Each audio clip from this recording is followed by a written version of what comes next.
What if everything you thought you knew about Custer's last stand was built on a myth? For generations, history books have portrayed it as a noble fight to the finish, Custer and his men standing firm against impossible odds. But a Cheyenne warrior named Two Moons, who witnessed it with his own eyes, told another story. One of confusion, of men scattering, terrified, of some making an unthinkable choice that no classroom lesson would ever mention. Stay with me, because over the next few minutes, you'll hear Custer's defeat as Two Moons himself described it, a version of history that may change everything you believed about that fateful day. But before we continue, remember to like, share, and subscribe to the channel so we can keep bringing you more untold stories from the past. It was the spring of 1876. My people, the Northern Cheyenne, camped peacefully along the banks of the Powder River, near where Fort McKinney stands today. Around 50 lodges filled the valley, families, children, and the steady pulse of everyday life. Then, just as the first light broke the horizon, our calm was shattered.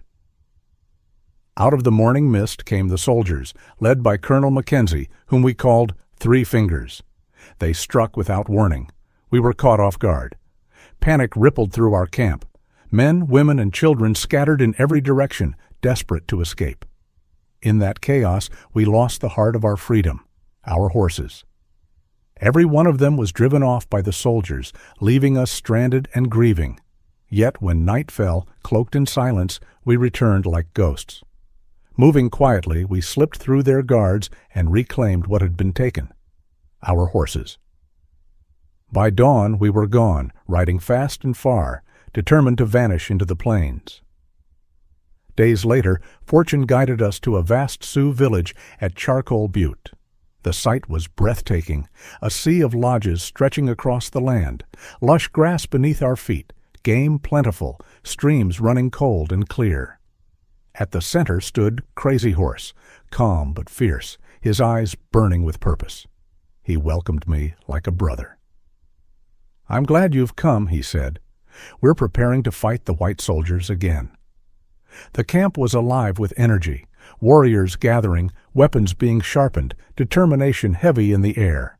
A storm was forming, and every man knew it. When the grass grew tall and our horses strong again, we rode toward the mouth of the Tongue River. Alongside Sitting Bull and Crazy Horse, we moved up the Rosebud. There we met General Crook's forces. And what followed was not just a battle, but a tempest.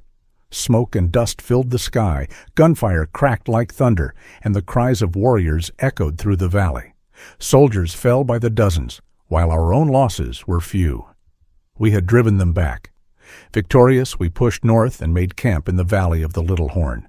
For the first time in months, we believed peace might return. But then came the messenger. Breathless, he raced into camp shouting, "Prepare for a great feast! Cook, celebrate!" Our women roasted meat, laughter rose, drums thundered. We danced in triumph, believing we'd escaped the soldiers' pursuit. I led my horses to the stream, letting them drink deeply before washing them clean. Then I waded into the river myself, letting the cold water strip away the weight of war. But as I stepped back toward camp, the world changed. Far to the south, a thick column of dust spiraled upward, an omen of death. Sioux riders charged into camp shouting, "The soldiers are coming!" So many white soldiers. The air tensed. I ran to my lodge and shouted to my brother-in-law, "Hurry! Saddle the horses. The bluecoats are here." Even as I spoke, gunfire cracked in the distance. Then came the terrifying cries of "Hey-ya! Hey-ya!" rolling closer like thunder. Panic erupted. Women gathered the children, racing for cover. Men seized their weapons and mounted their horses. I shouted above the chaos, "I am Two Moons. You are chiefs. Do not run. Stand your ground and fight. I will stay, even if it cost me my life." I swung onto my horse and rode hard toward Sitting Bull's camp. Ahead, the valley was a storm of smoke and gunfire.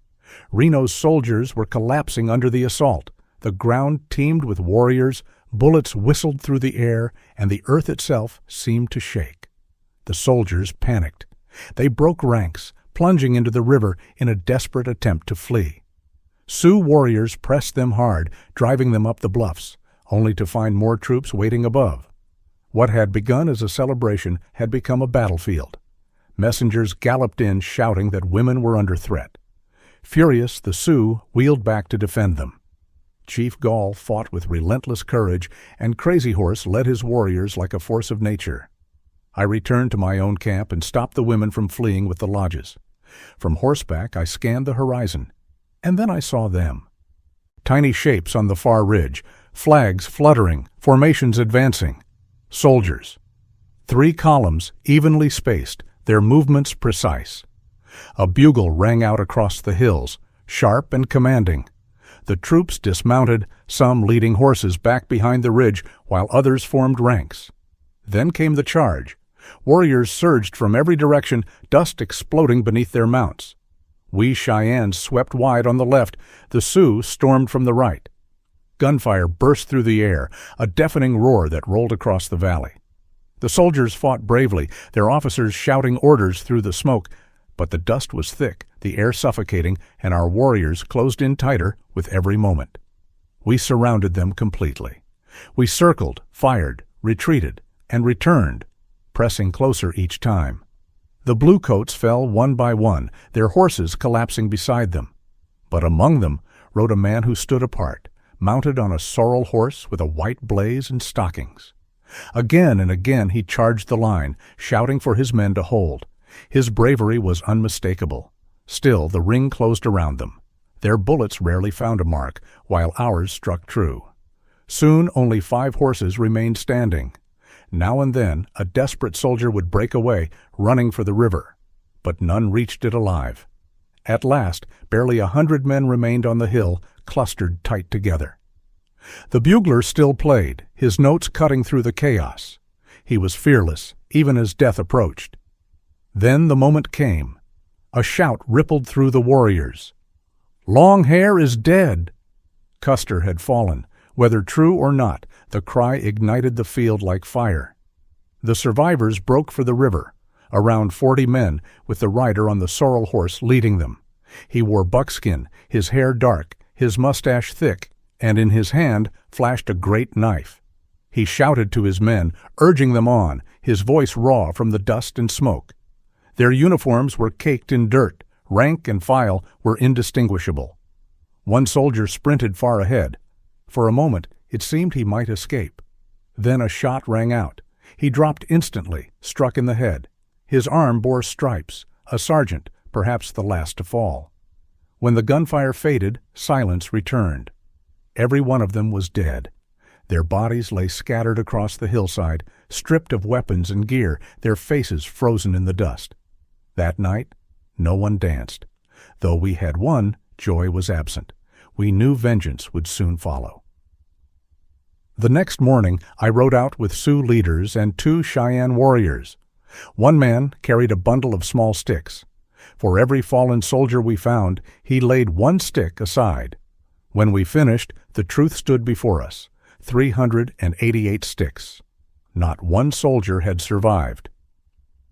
Among them, we counted 39 Sioux and 7 Cheyennes dead, and nearly 100 more wounded.